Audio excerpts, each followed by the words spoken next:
Madam President, Excellencies, distinguished members of the General Assembly, I bring to you the greetings of 1.3 billion plus people from the world's largest democracy.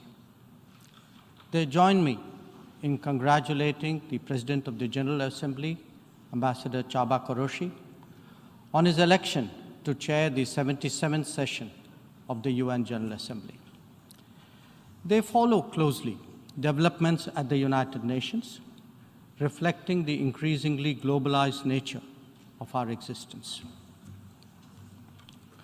We meet at a challenging time for the world order. This session's theme, a watershed moment, transformative solutions to interlocking challenges, seeks to capture its seriousness. Excellencies, the year 2022 is an important milestone in India's journey towards growth, development, and prosperity. India is celebrating 75 years of its independence, what we call Azadi Ka Amrit Mahotsav. The story of that period has been one of toil, of determination, innovation, and enterprise of millions of ordinary Indians. They are rejuvenating a society pillaged by centuries of foreign attacks and colonialism. And they are doing so in a democratic framework whose steady progress is reflected in more authentic voices and grounded leadership. This new India, under the visionary and dynamic leadership of Prime Minister Narendra Modi, is a confident and resurgent society. Its agenda for our centenary will be achieved through the 5 pledges that we committed to on our Independence Day. 1, we are resolved to make India a developed country in the next 25 years. For the world, that creates more capacities for global good. 2, we will liberate ourselves from a colonial mindset. Externally, this means reformed multilateralism and more contemporary global governance. 3, our rich civilizational heritage will be a source of pride and of strength. This includes care and concern for the environment, so ingrained in our traditional ethos. 4, we will promote greater unity and solidarity. This expresses a coming together on global issues such as terrorism, pandemics, or the environment. And 5, we will instill consciousness of duties and responsibilities. This applies to nations as much as it does to citizens. These 5 pledges affirm our age-old outlook that sees the world as one family. We believe that national good and global good can be entirely in harmony. It is this conviction that led us to supply vaccines to over 100 nations. Similarly, our evacuation operations in HADR situations always had room for other nationals in distress. Even as we meet our own development targets, India offers partnerships to our brothers and sisters in Asia, in Africa, and Latin America. And we do so based on their needs and their priorities. Today, the focus is on green growth, better connectivity, digital delivery, and accessible health. Our solidarity is not just in words. You can see them in 700 projects across the world. Madam President, even while India contributes to global betterment, we recognize the sharp deterioration in the international landscape. The world is already struggling with challenges of post-pandemic economic recovery. The debt situation of the developing is precarious. To this is now added the rising costs and the shrinking availability of fuel, of food, and of fertilizers.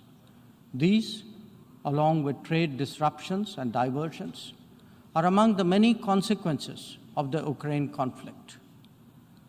The Indo-Pacific, too, witnesses fresh concerns about its stability and its security, and climate events have added an overlay on these mounting anxieties. As we saw in the case of the COVID pandemic, the South will be the most impacted, even if the immediate causes are well beyond. It is imperative that global conversations recognize this deep unfairness. The inequity of vaccine distribution should not be replicated in other domains. Madam President, as the Ukraine conflict continues to rage, we are often asked, whose side are we on? And our answer each time is straight and honest. India is on the side of peace and will remain firmly there. We are on the side that respects the UN Charter and its founding principles. We are on the side that calls for dialogue and diplomacy as the only way out. We are on the side of those struggling to make ends meet, even as they stare at the escalating costs of food, of fuel, and fertilizers. It is therefore in our collective interest to work constructively, both within the United Nations and outside, in finding an early resolution to this conflict. Excellencies, while the global attention has been on Ukraine, India has also had to contend with other challenges, especially in its own neighborhood. Some of them may be aggravated by the COVID pandemic and ongoing conflicts, but they speak too of a deeper malaise. The accumulation of debt in fragile economies is of particular concern. We believe that in such times, the international community must rise above narrow national agendas. India, for its part, is taking exceptional measures in exceptional times. We do so when we send 50,000 metric tons of wheat and multiple tranches of medicines and vaccines to Afghanistan. When we extend credits of $3.8 billion to Sri Lanka for fuel, essential commodities, and trade settlement. When we supply 10,000 metric tons of food aid and vaccine shipments to Myanmar. When we fill the gap in humanitarian needs left unaddressed by political complexity.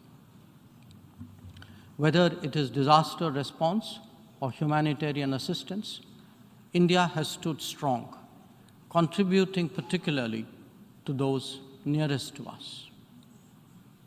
Excellencies, the world as we knew it is poised for transformational changes. It has been impacted in recent times by a succession of shocks, each of them significant by itself. The COVID pandemic called into question the over-centralized nature of globalization and has led all of us to seek greater resilience and reliability of supply chains. The repercussions of the ongoing Ukraine conflict have further heightened economic stresses, especially on food and energy. Climate events have added to disruption that the world is already facing.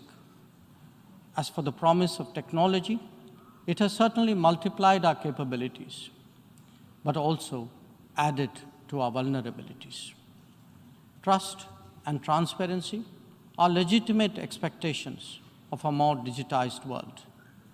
The quest to create a better global order would necessarily have to address all these issues. Among them, some are clearly more existential in nature and necessitate intense coordination by the international community. Climate action and climate justice are particularly noteworthy in this respect.